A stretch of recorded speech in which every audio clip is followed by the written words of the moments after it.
గంగవెల్లి ఆకుకూరకు కావాల్సిన పదార్థాలు: గంగవెల్లి ఆకు, మీది కారం దగ్గర పచ్చిమిర్చి, ఒకటి పెద్ద టమాటా కాబట్టి నేను ఒకటి తీసుకున్నాను, ఒక 2-3 రెక్కల చింతపండు, కందిపప్పు, కుక్కర్లో కందిపప్పు, పసుపు, అలాగే కట్ చేసి పెట్టుకున్న టమాటాలు, పచ్చిమిర్చి, చింతపండు,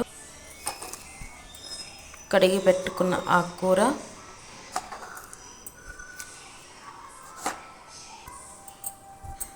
ఒక గ్లాస్ వాటర్ అన్నమాట.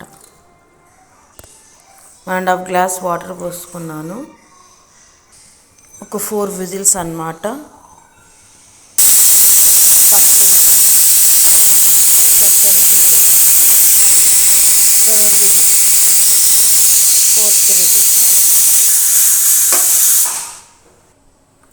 కంప్లీట్గా స్టీమ్ అంతా పోయింది. ఇప్పుడు దీన్ని సాల్ట్ వేసుకొని మెదిపేసుకుందాము. మీ టేస్ట్కి సరిపడా సాల్ట్. పోపు కోసం 2 స్పూన్స్ ఆయిల్ వేసేసుకొని, పోపు దినుసులన్నీ రెడీగా ఉన్నాయి, పోపు వేసేసుకుందాం అన్నమాట. ఇప్పుడు వెల్లుల్లి కొంచెం వేగిన తర్వాత మిగతా పోపు దినుసులన్నీ వేసేసుకోవాలి.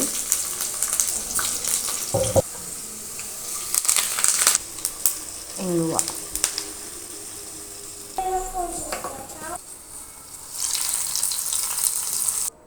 గంగవెల్లి ఆకుకూర పప్పు ready.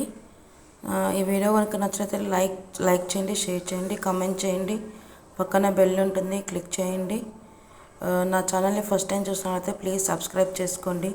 Please do like, share and subscribe to Teju creations. Thanks for watching.